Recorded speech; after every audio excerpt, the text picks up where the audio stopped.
ناظرین آداب، میں مدثر احمد انقلاب نیوز کے لیے خصوصی پیشکش کے ساتھ آپ کے سامنے پیش ہوا ہوں۔ آج کا ٹاپک ہے مسلمانوں کی دم توڑتی سیاسی قیادت۔ جی ہاں، ہم اس موضوع پر بات کرنے جا رہے ہیں کیونکہ جو حالات ہم دیکھ رہے ہیں ان حالات کے مد نظر اس پر گفتگو کرنا بے حد ضروری ہو گیا تھا۔ جیسا کہ آپ تمام جانتے ہیں کہ گزشتہ کئی سالوں سے مسلمانوں کی سیاسی قیادت جو ہے دم توڑ رہی ہے یا پھر مسلمانوں کی سیاسی قیادت کو نظر انداز کیا جا رہا ہے۔ ایک دور تھا کہ کرناٹک میں نامی گرامی شخصیات مسلمانوں کی قیادت کیا کرتے تھے۔ کرناٹک حکومت میں مسلمانوں کی مضبوط قیادت تھی، مضبوط دعوے داری تھی کہ یہاں کی جو مسلمان ہیں انہیں پوری طرح سے سماجی اور سیاسی حق دیا جائے، لیکن اب یہ حالات نہیں ہیں کہ وہاں پر مسلمانوں کے حقوق کے لیے کوئی آواز اٹھائے۔ حالانکہ کئی سارے لیڈران اس وقت موجود ہیں، سر فہرست موجود ہیں، لیکن وہ عام مسلمان یا پھر عام خود ان کی پارٹی کے جو لیڈران ہیں ان لیڈروں کے تعلق سے بات کرنے کے لیے تیار نہیں ہیں۔ کچھ ایسے لوگوں کو عہدے اور ذمہ داریاں دی جا رہی ہیں جن کا تعلق کانگریس پارٹی میں بہت کم ہے اور وہ لوگ کبھی کبھی صرف الیکشن کے موقعوں پر ہی اجاگر ہوتے ہیں۔ ایسے میں جو کانگریس پارٹی کے گراؤنڈ لیول میں ورک کرنے والے لیڈرز ہیں ان لیڈروں کو پوری طرح سے نظر انداز کیا جا رہا ہے۔ جب بھی انتخابات میں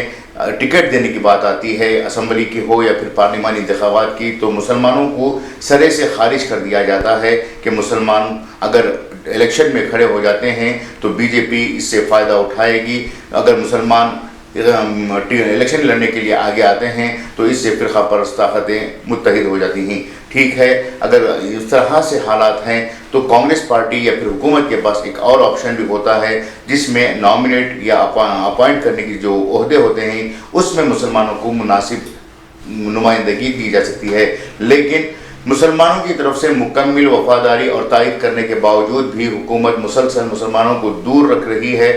محض چند ایک عہدے دے کر مسلمانوں کو خوش کرنے کی کوشش کر رہی ہے۔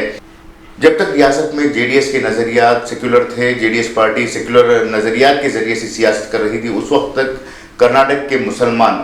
جے ڈی ایس پارٹی کے ساتھ جڑے ہوئے تھے، اور جب جیسے ہی جے ڈی ایس پارٹی اپنے مفادات کی تکمیل کے لیے یا پھر چند عہدوں کی خاطر اپنے آپ کو کمیونل نظریات کی حامل بنا دی، اس کے بعد سے کرناٹک کے مسلمانوں کا بڑا طبقہ جے ڈی ایس پارٹی سے دور ہوا۔ جے ڈی ایس پارٹی سے جیسے ہی مسلمانوں کا بڑا طبقہ دور ہونے لگا تو کانگریس پارٹی نے اسے مسلمانوں کی کمزوری جانا اور اسے ہی انکیش کرتے ہوئے مسلسل مسلمانوں کی سیاسی قیادت کو توڑنا شروع کر دیا۔ کانگریس پارٹی اب یہ جاننے لگی کہ مسلمانوں کے پاس کانگریس پارٹی کے علاوہ کوئی اور راستہ نہیں ہے، اور اگر مسلمان کانگریس پارٹی کو چھوڑ کر کہیں جاتے ہیں تو وہ بی جے پی کے پاس جا سکتے ہیں، لیکن مسلمان اس بات کو ہرگز بھی قبول نہیں کریں گے۔ اسی وجہ سے کانگریس پارٹی نے مسلسل مسلمانوں کی سیاسی قیادت کو کمزور کرنا شروع کر دیا ہے۔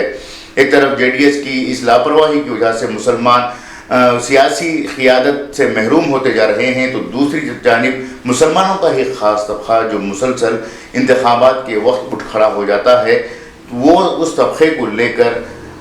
آج مسلمانوں کی سیاست دم توڑنے لگی ہے۔ جی ہاں، ہم بات کر رہے ہیں اس خاص طبقے کی جو الیکشن کے موقع پر لوگوں میں بیداری لانے کے لیے یا پھر مسلمانوں کے ووٹوں کو متحد کرنے کے مقصد سے جا بجا گھومتا رہتا ہے یا پھر مسجدوں یا خانقاہوں میں بیٹھ کر مشورے کرتا ہے۔ اس طرح کے سلسلے کی وجہ سے کانگریس پارٹی میں یہ بات فٹ ہونے لگی ہے کہ مسلمان صرف اس جو خاص طبقہ ہے اسی خاص طبقے کی بات ماننے والوں میں سے ہیں۔ اس وجہ سے کانگریس پارٹی صرف اس خاص مخصوص طبقے کو ہی اہمیت دے رہی ہے، جبکہ کانگریس پارٹی میں فرسٹ لائن اور سیکنڈ لائن کے لیڈرشپ بھی بہت بڑی پیمانے پر مسلمانوں کی ہے، لیکن اس سیکنڈ لیول اور فرسٹ لیول کی جو لیڈرشپ ہے اسے مسلسل نظر انداز کیا جا رہا ہے، اور یہ لوگ جو اب تک کانگریس پارٹی سے جڑ کر مستقبل میں کچھ نہ کچھ عہدے حاصل کرنے کی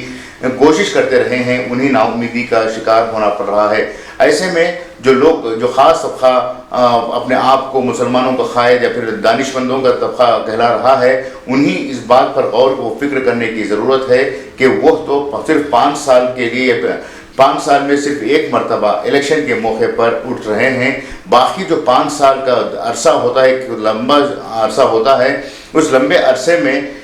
جب بھی کوئی سیاسی یا پھر سماجی یا پھر قانونی مسئلہ پیش آتا ہے تو وہ لوگ کبھی نہیں آتے سوائے ووٹ دلوانے کے۔ ایسے میں جو لوگ 5 سالوں تک مسلمانوں کے درمیان رہتے ہیں، مسلمانوں کی قیادت کرنے کی کوشش کرتے ہیں، ان کے ملی سماجی یا پھر قانونی مسائل کو حل کرنے کی کوشش کرتے ہیں،